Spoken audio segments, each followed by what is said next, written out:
Hey everyone, Andre and Joey here. Something a little different because we both just saw The Kingdom of the Planet of the Apes. I actually got the title right that time, Joey. And we want to talk about this, not just the movie, but more specifically, how it actually applies to the upcoming Legend of Zelda movie. Because as it turns out, they both have the same director, being Wes Ball, previously from the Maze Runner trilogy, I believe. Yeah. So we wanted to go check out this film to see if he has what it takes to direct Zelda. So in this discussion, we'll touch on a little bit, of course, of this movie itself being The Kingdom of the Planet of the Apes. We're going to try and avoid any specific spoilers, so hopefully we won't spoil anything here for you. We're going to try our best, but, you know, there are, read between the lines in some cases, you might pick up on some smaller details, but we won't have any specifics here. So Joey, let's just launch things off real quick before we get into our impressions of the movie itself. Do you think, based on this movie now, maybe the Maze Runner trilogy, if you saw that, does Wes Ball have what it takes to direct the Legend of Zelda movie? Let me tell you, Wes Ball has the sauce to direct the Zelda movie. I have seen all of his movies. My wife and I like the Maze Runner movies. The first Maze Runner is the best one. Everything after was kind of but that was more of a writing issue, I felt like. And you know, I do have some writing issues with Kingdom of the Planet of the Apes, but let me tell you, the first half of this movie literally felt like a Zelda movie. You know, it was just, there's all kinds of wilderness, there's, you know, a similar kind of story too.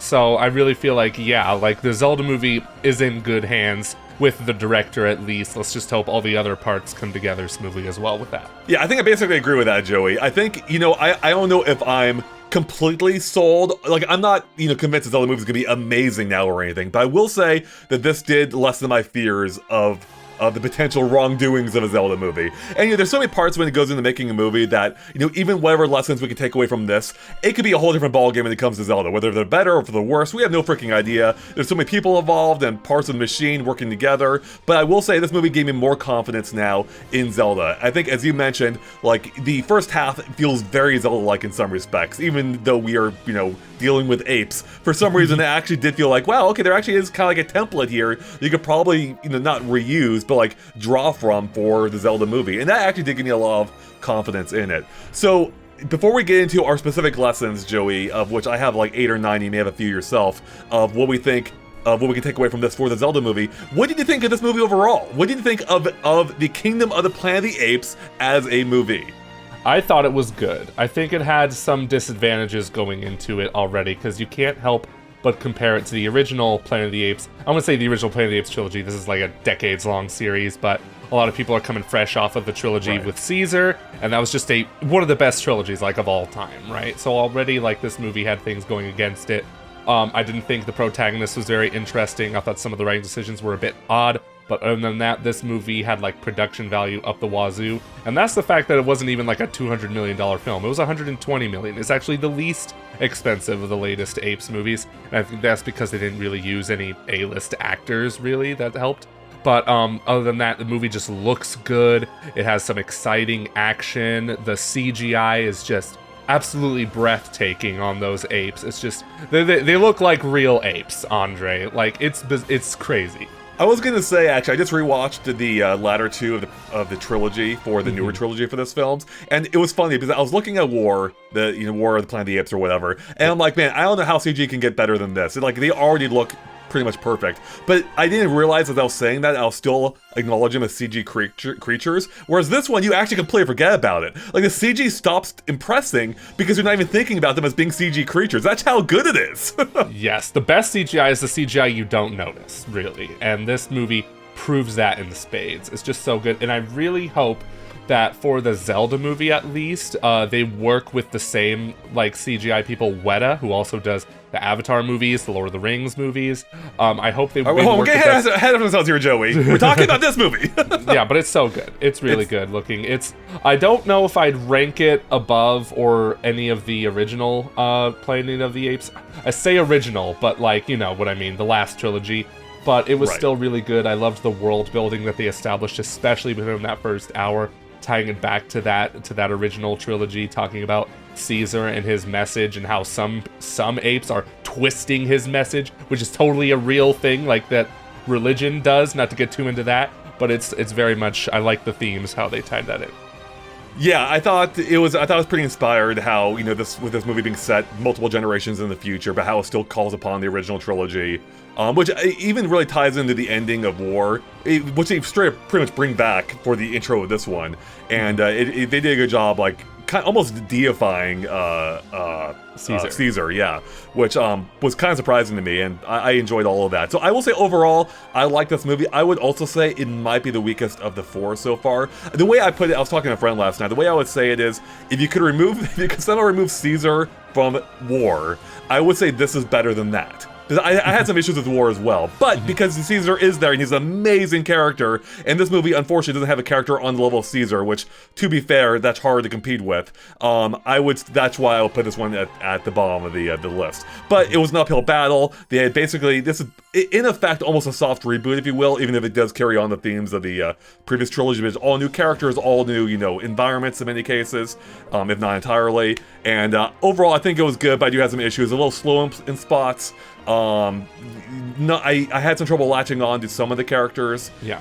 But overall, I enjoyed it. I thought it was good, and I think, we mentioned at the beginning, I think it sets up, it feels promising moving into the Zelda movie, coming up in a few years here. So I know for a fact that he was hired because of this movie, because I don't know how they scout for directors in this industry. But I know, like, the producers, Miyamoto and whoever, were watching, like, an early draft of this movie and thinking, he's the one.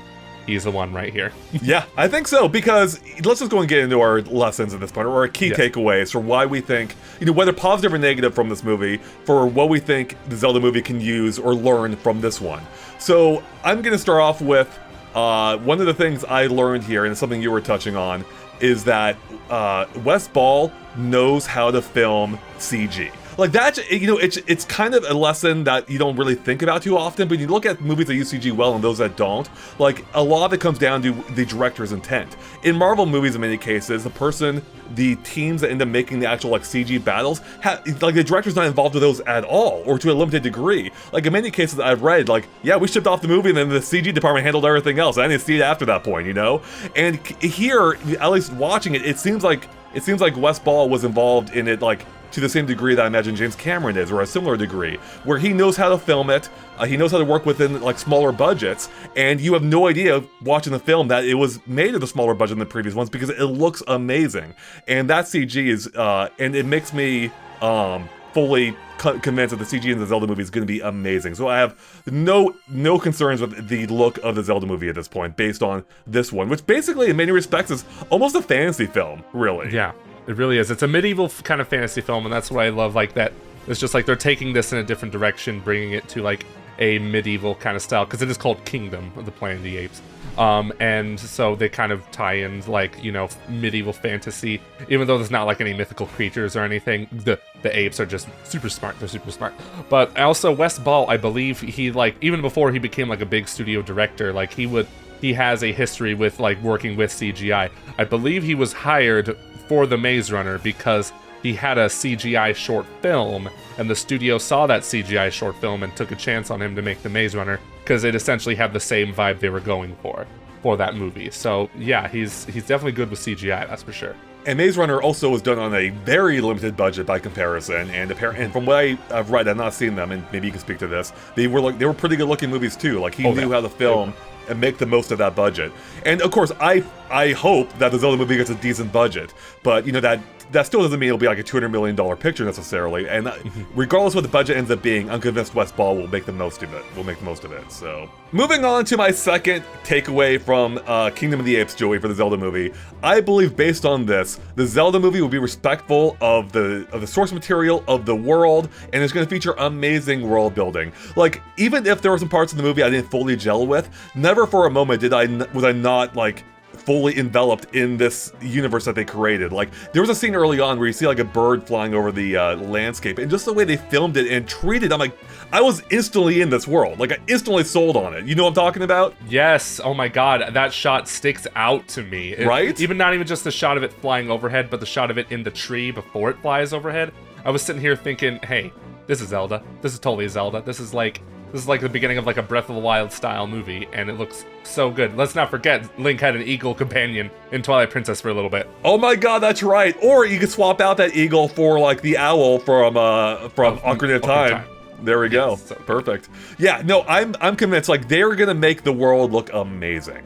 And that's what has me really excited, like to see that world brought to life. And I just to stress, like I think this movie has helped reassure my fears of Zelda being live action. Like I think Wes Ball is gonna nail the look of this world, and it's gonna, no matter what form it ends up taking, like we're gonna believe it. We're gonna believe that what we're seeing actually exists. Yes, absolutely. And like I do wonder though, because it is based on a video game, how much they're gonna, like, I don't know, maybe throw realism a little bit out the window just for the sake of like the style. But even still, as long as it looks good, be it realistic or stylized, I'm totally on board with it. And you know what's funny, like the setting, part of it looks Zelda-like, you know, with the wilderness and stuff, but with the abandoned, like, buildings and the vegetation, it also looks like Horizon Zero Dawn. Yeah, or Last of Us 2 in some cases. Yeah, totally.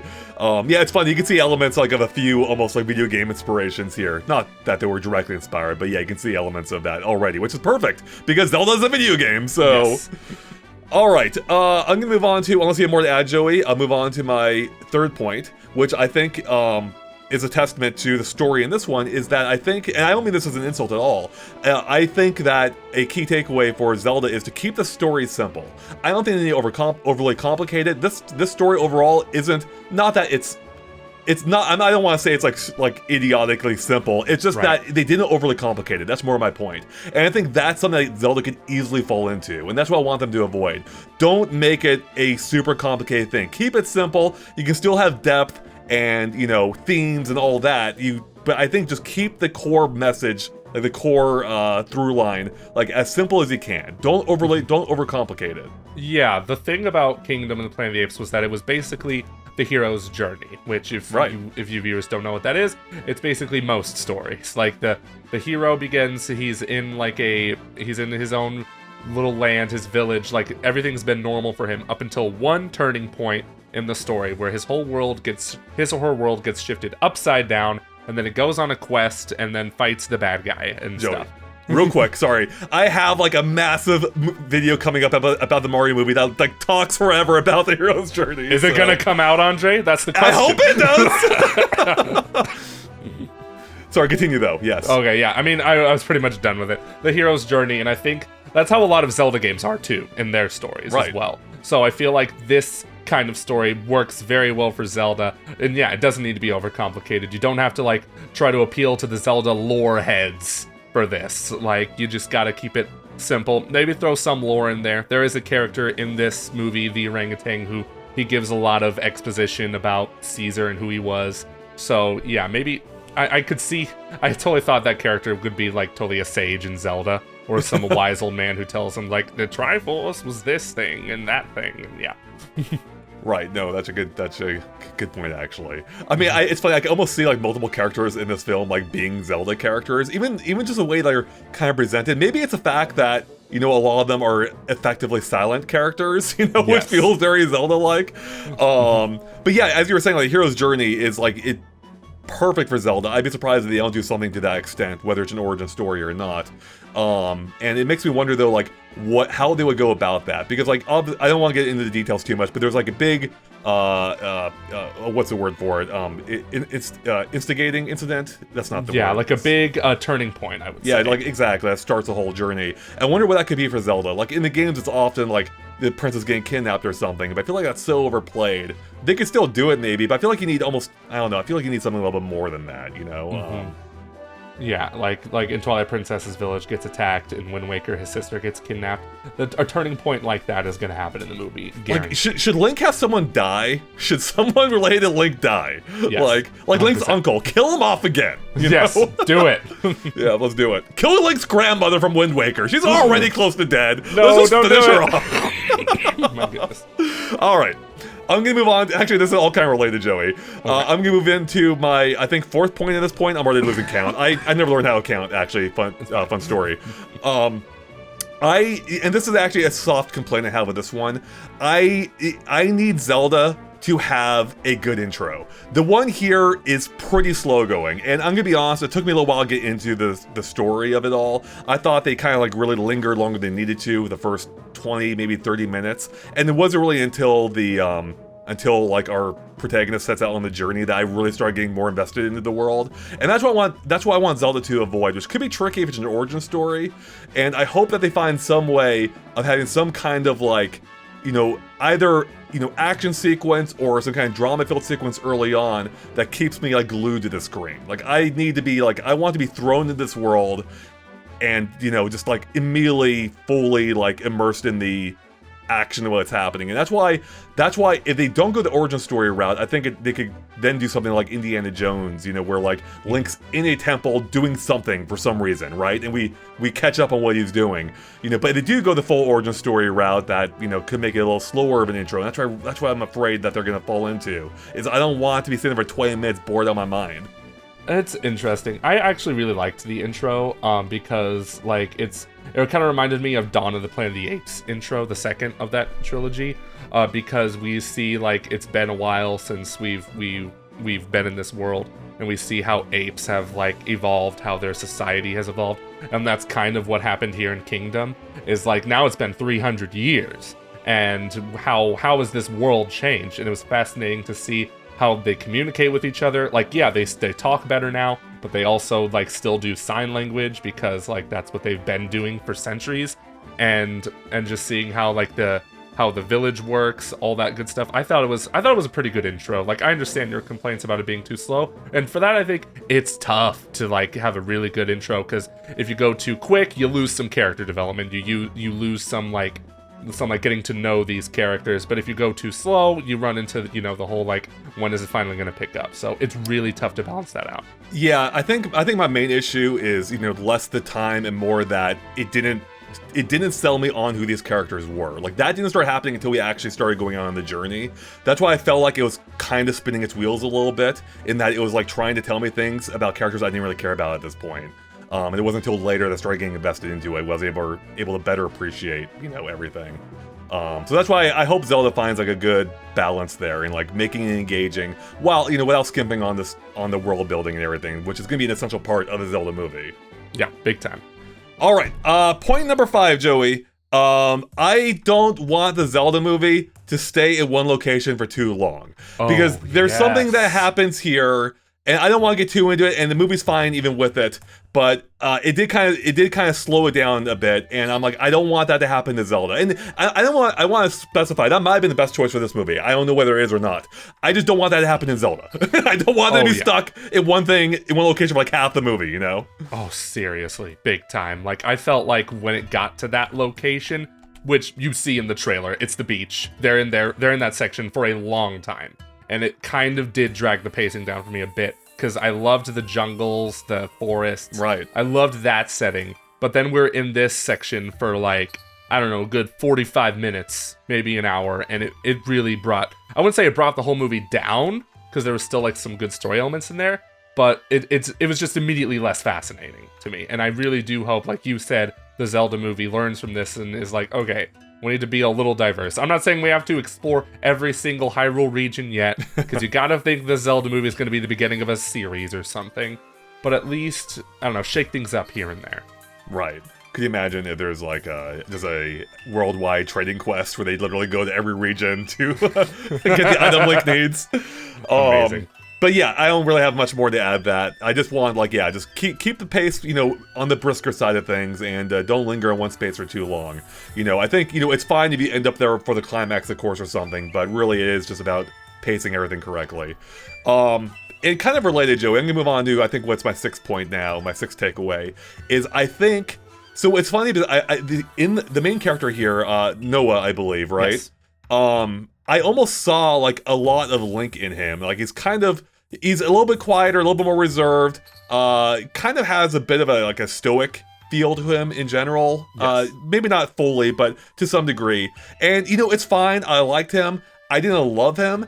And I think the parts I liked him the best was when he had someone good to bounce off of. And I loved Raka. I don't want to say too much, but Raka's an amazing character. I think that's his name, Raka. Such a good character. Or is it Raka, the orangutan? The orangutan, yeah. Yes, absolutely. Amazing character. I loved him so much, and he really brought out the best in Noah as well. I thought like their interplay was fantastic, and that's why I'm thinking, for one, I hope Link is engaging by himself, but who knows what direction they're going to take him. In the games, he's very kind of like reserved, kind of step back, more stoic, especially in Breath of the Wild and Twilight Princess.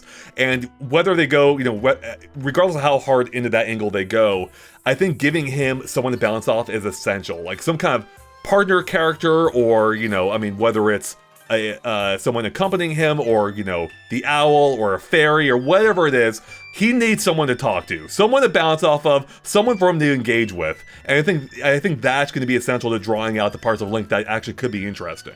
I agree. I didn't really think about that. That's really a good point. And Link has had a companion for most of his games, but except Tears of the Kingdom Breath of the Wild kind of threw the companions out of the window. Which it's easy to forget that he used to have companions, exactly. Yeah, and you're totally right. Noah was like he was fine, but I didn't really feel strongly for him. But what's funny? I said this in like my video on like who could play the Zelda, who could be cast in the Zelda movie, and the guy who plays Noah in this, he kind of looks a little like he could be Link. Oh really? Yeah, I don't know if he'll be cast as Link, but I feel like maybe there's something there that could happen. I'll show an image of him in this video, especially with his long blonde hair. So yeah, there's something there probably.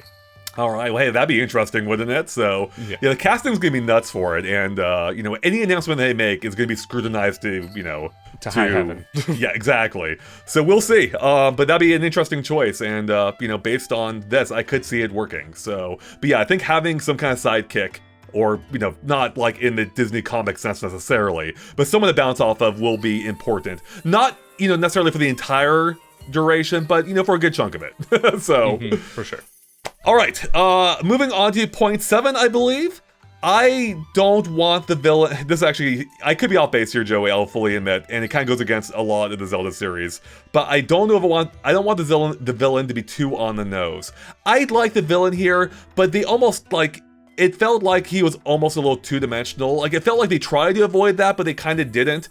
And, it's very clear immediately, like, what kind of villain he is, that he is a villain. And they don't really try to sugarcoat it too much. And and I never felt like sympathetic toward him, or empathetic, I suppose I should say. Like, I never really understood fully his viewpoint, to a degree that I'd be like, oh yeah, that justifies your actions. Like, I never quite saw that. And I kind of hope that they can find a way to do that for Zelda, which I know, looking at Zelda as a game, it's like, Ganondorf is basically just evil incarnated, right? And it's like, I don't know what you can do with that there. So either, I actually, let me correct this, Joey. Either A, they need to do what I'm suggesting, or B, they just go all in on him being pure evil. Like, I don't want anything in between. Don't give me this wishy-washy stuff. Either A, give me a reason to kind of understand what he's trying to do, like, kind of like they did to some degree with Thanos in Endgame, or the one before that, Infinity War.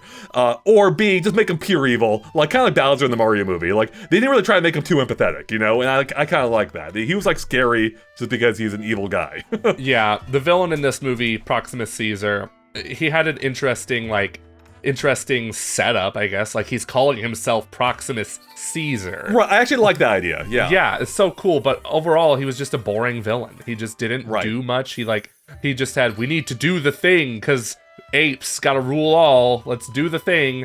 And it's just like, okay, whatever. Like, yeah, it would help maybe if we got some backstory, but also, like, even just with the pure evil stuff, like, they could have, I don't know, have him kill an important character on screen, like, in the most brutal way possible so we can hate him. He doesn't even do that. And that's why it's like, if whoever's going to be the villain in this Zelda movie, you gotta feel like if it's going to be a series, Ganondorf's going to be he's going to die in the last movie or something. We gotta see Ganondorf do something evil, like something like that makes us hate him to our core. Yeah, maybe that's more to my point. You basically said it. Don't make the villain boring. Not that the one in this movie was especially boring, but he wasn't also that compelling. We want Ganondorf, or whoever the villain is, make him engaging. Like, however you have to do that, just make him someone that we enjoy seeing on screen. That's what we need. So absolutely. And kind of to that point, I'll move on to my, I think, what's my final point here? Maybe my final point. Point 9, if my numbers add up, which they may not. The Zelda movie needs to have humor and fun. Now, I like Kingdom of the Apes, or Kingdom of the Planet of the Apes, and I think what they did worked well for this movie. The movie's never been like a comedy or, like an especially fun series, if you will. Maybe the first one was a little bit more fun than anything, but they kind of veered away from that a little bit. And so I think what they did here for this one might have been fun. I will say that if they strike this exact tone for Zelda, I will be disappointed. I need to have a little bit more fun, a little bit more whimsy, maybe a little bit more humor. There were some jokes here, and I thought they were funny, but it's not the overall. Not that I want Zelda to be a comedy either, just to be clear. But I think it needs to feel like it's having a little bit more fun with itself.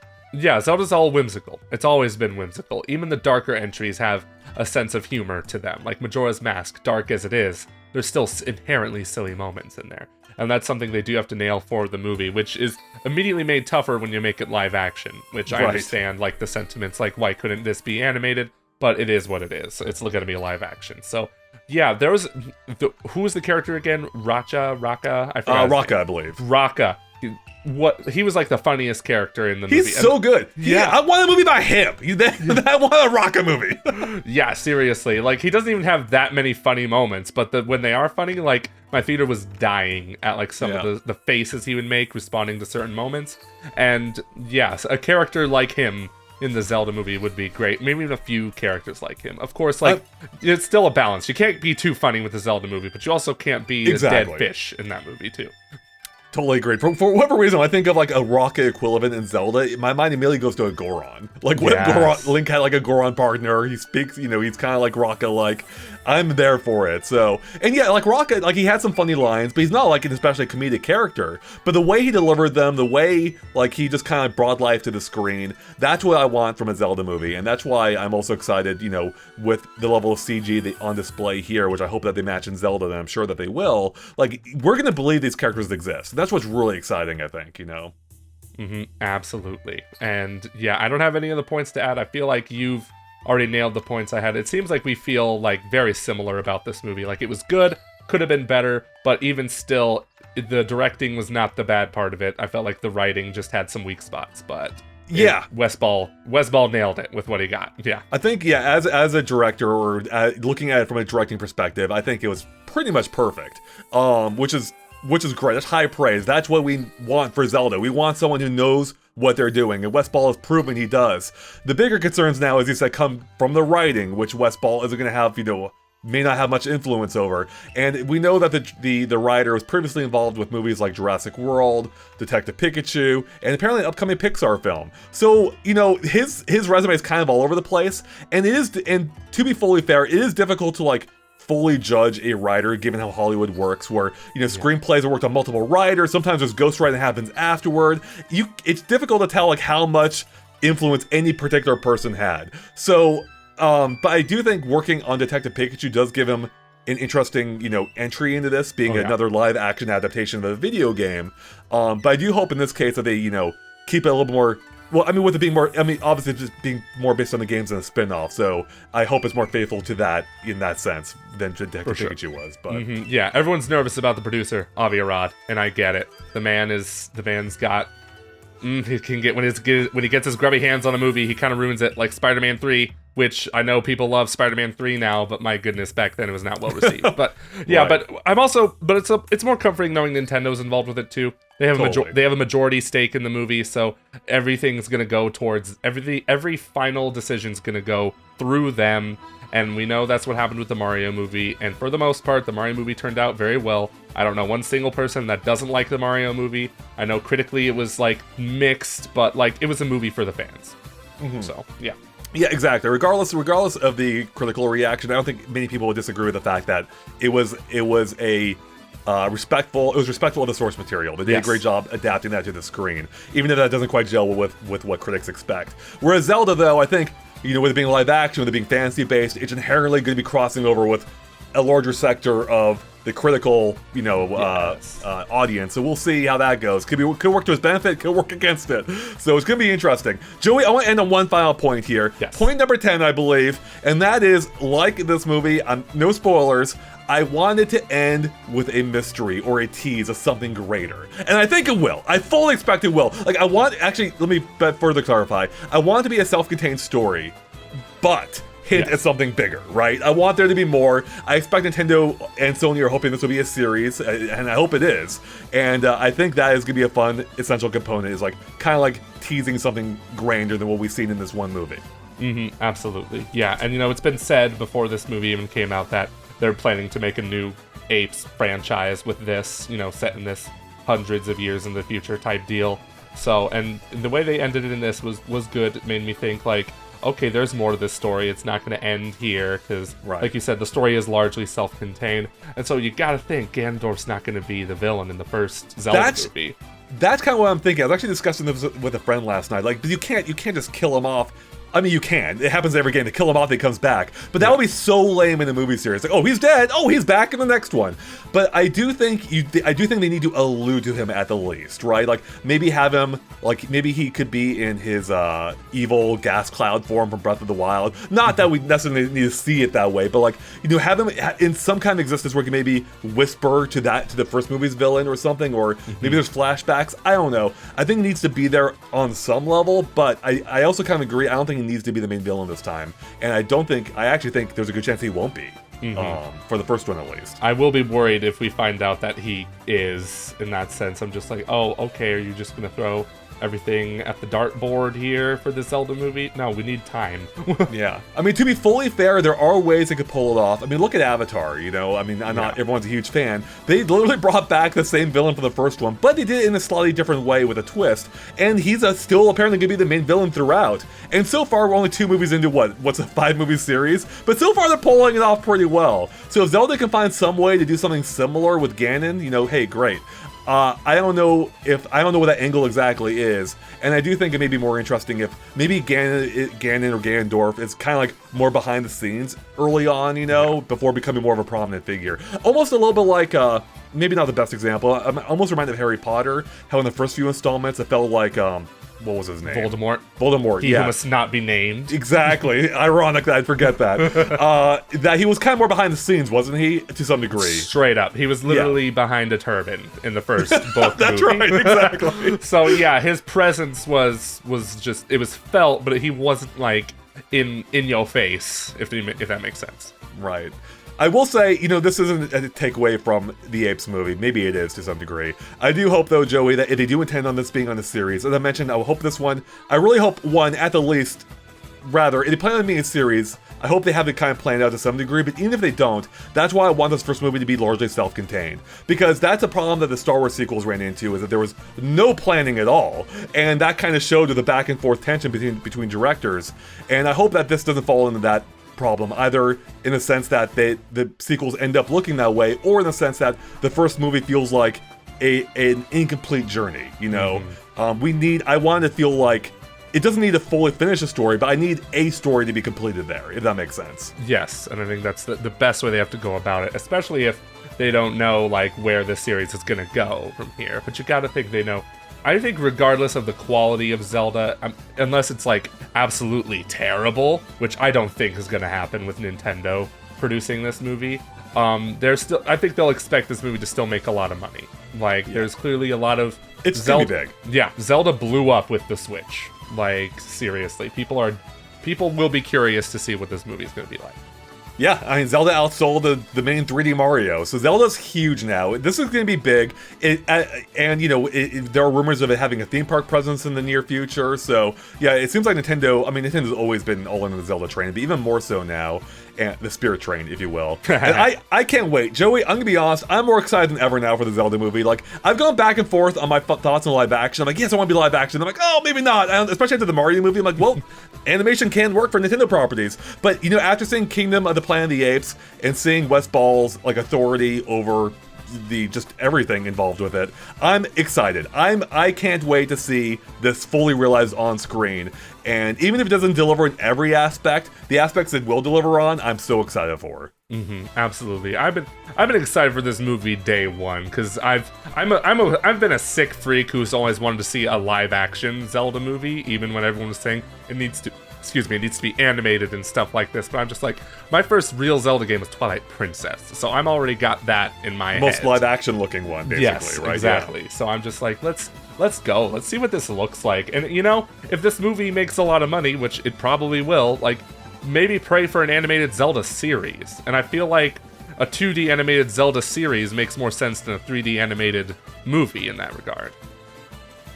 Yeah, the fun part with Zelda is with it, just being an ongoing story involving different characters. You could easily copy that for the cinematic universe, where you have like a whole different series with different versions of Link that are animated or claymation or whatever you want to do with them, and it'll work, So even if they totally botch this first movie, which I hope to God they don't, it's not that hard to reboot it again down the line with a new, like, we'll go animated this time, and maybe we'll follow Wind Waker as the anchor point this time. So for sure, yeah. Like I was thinking like the rumors of Illumination handling a Zelda movie. I was kind of like, okay, Illumination worked better for Mario. I don't know about Zelda. And then I find out it was going to be live action. I'm like, okay, now you have my attention.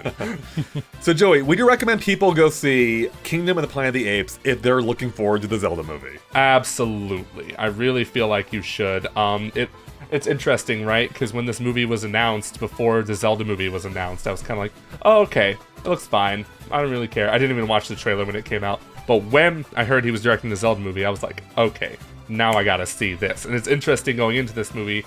A part of me was just like, I need to get the Zelda movie out of my head and judge this for what it is. But I couldn't. Every step, I'm like, this is telling me something about the Zelda movie here, But yeah, again, I'm really confident now in Zelda in that, like, I know that the movie will be respectful of the source material, and I'm really excited to see, just that brought to life on the screen. I've been wanting this movie, Joey, for like 30 years, so finally happening. And I'm going to be there day one, if not earlier, hopefully. So. If not earlier, yeah. They have early access screenings for this movie. It was interesting for Kingdom of the Planet of the Apes. Yeah, so. I've never gone to like a movie on a Wednesday before, for opening week. So, all right. Well, there you go. There you have it, everyone. That's our kind of soft review / analysis of how the Zelda movie could turn out. Let us know what you think in the comments below. Do you agree with any of our points? Do you disagree? Are there any points we missed? And what do you think of Kingdom of the Planet of the Apes? Let us know in the comments below. Otherwise, keep it locked to GameXplain for more on the Zelda movie over the coming years, I imagine. Sadly, it's pretty far away. Hopefully Wes Ball gets a bit of a break, but then, right back to work for Zelda.